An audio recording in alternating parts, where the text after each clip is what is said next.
আজকে সকালবেলাতে ঘুম থেকে উঠে বাজারে চলে গেছিলাম।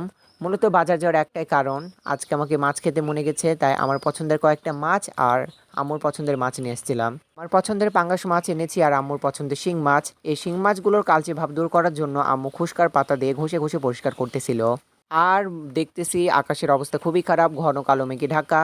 এটা আমার দেখাও সারা, আর বৃষ্টি প্রচণ্ড বেগে শুরু হয়ে গেছে। আর বৃষ্টির মধ্যে আমি মজা করব না তাই কখনো হয়? এর মধ্যে তো আমি একবার শুরু করে দিয়েছি গোসল করা। প্রথমে তো আম্মুর পছন্দের শিং মাছটা রান্না করেছিল, আর আম্মুর কাছে বায়না ধরেছিলাম যে আম্মু, আমার পছন্দের পাঙ্গাস মাছটা আজকে আমি রান্না করব।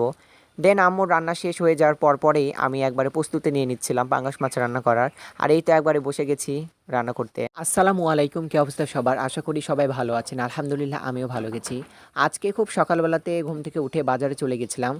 অনেক বেশি আমাকে মাছ খেতে ইচ্ছা করছিল, তাই আমার পছন্দের কিছু মাছ কিনেছি আর আম্মুর পছন্দের কিছু মাছ কিনেছি। আর হ্যাঁ, সাথে একটা বড় আনারস নিয়েছিলাম। আনারস খেতে আমাকে অনেক বেশি ভালো লাগে। আমার পছন্দের মাছ বলতে পাঙ্গাস মাছটা আমাকে খেতে অনেক বেশি ভালো লাগে, এটা আমি নিয়ে নিয়েছি। আম্মুর পছন্দের শিং মাছ কিনেছিলাম, কারণ আম্মু শিং মাছ খেতে অনেক বেশি ভালোবাসে। শিং মাছের কালচে ভাব দূর করার জন্য খুশকার পাতা নিয়ে এসেছিলাম। আপনাদের ভাষায় এই পাতাকে কী বলেন আমাকে কমেন্টে জানাবেন। এই পাতাটা দিয়ে মাছের গায়ে লবণ মাখিয়ে আম্মু ভালো করে একেবারে ডলে ডলে পরিষ্কার করতেছিল। আর এদিকে বর্ষার সময় আমার বাসার কি অবস্থা তোমরা দেখতেই পাচ্ছ। যেহেতু এটা আমাদের মাটির বাসা, এটা আমার দাদার আমল করা বাসা, অনেক দিন আগেকার এটা বাসা। বেলার অনেক স্মৃতি রয়েছে এই বাসাতে আমার। যাই হোক, এভাবে চলছে গ্রামের মানুষের জীবনযাপনের কাহিনী। এদিকে শিং মাছ আম্মুর পরিষ্কার করা শেষ আর বাটা মশলাও রেডি। আম্মু আগে শিং মাছ রান্না করবে আমাকে বলতেছিল। আর আমাদের সব কিছু কুটা বাছা করতে রেডি করতে না করতে দুপুর হয়ে গেছিল, তাই আজকে গরম গরম ভাতের সাথে শিং মাছ আর পাঙ্গাস মাছের ভুনা দিয়ে খাবো। আম্মুর তো এদিকে মশলা কষানো শেষ, এখন শিং মাছগুলো সুন্দর করে ফোড়ন দিয়ে ভালো করে নাড়াচাড় করতেছিল। আমি আম্মুকে বলতেছিলাম, আম্মু তোমার শিং মাছ রান্না করা হয়ে গেলে আমি রান্না করতে বসবো। আর এদিকে তো প্রায় শেষ হয়ে যাওয়ার মধ্যে আম্মুর রান্না শেষ হওয়ার সাথে সাথে আমি প্রস্তুতি নিচ্ছিলাম আমার পাঙ্গাসের মাছ ভুনা রান্না করার জন্য।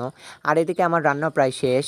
পরে দেখতেছি আব্বু অনেকগুলো কাঁচা কাঁচা আম এনে দিয়েছে, আমগুলো পড়ে ফেটে গেছে। যাই হোক, এগুলো আজকে মাখিয়ে খাবো। আমি যখন রান্না করতেছিলাম তখন তো বৃষ্টি শুরু হয়েছিল। রান্না শেষ করার সাথে সাথে একটু বৃষ্টি থেমেছে, ভাবলাম একটু বাইরে থেকে ঘুরে আসি। বাইরে ঘুরতে গিয়ে দেখতেছি বাড়ির আঙিনায় অনেক পানি টইটম্বুর করছে, আর বাইরে আম্মু জামা কাপড় নেড়ে দিচ্ছিল, সেগুলো ভিজে গেছে। সেগুলো আমি তুলে নিয়ে একটু হাঁটাহাঁটি করছিলাম। এই বৃষ্টি প্রকৃতিকে করে দিয়েছে সতেজ, তাই আমের পাতা একটু ঝাড়ছিলাম। অনেক সুন্দর পানি পড়ছিল। আর আবার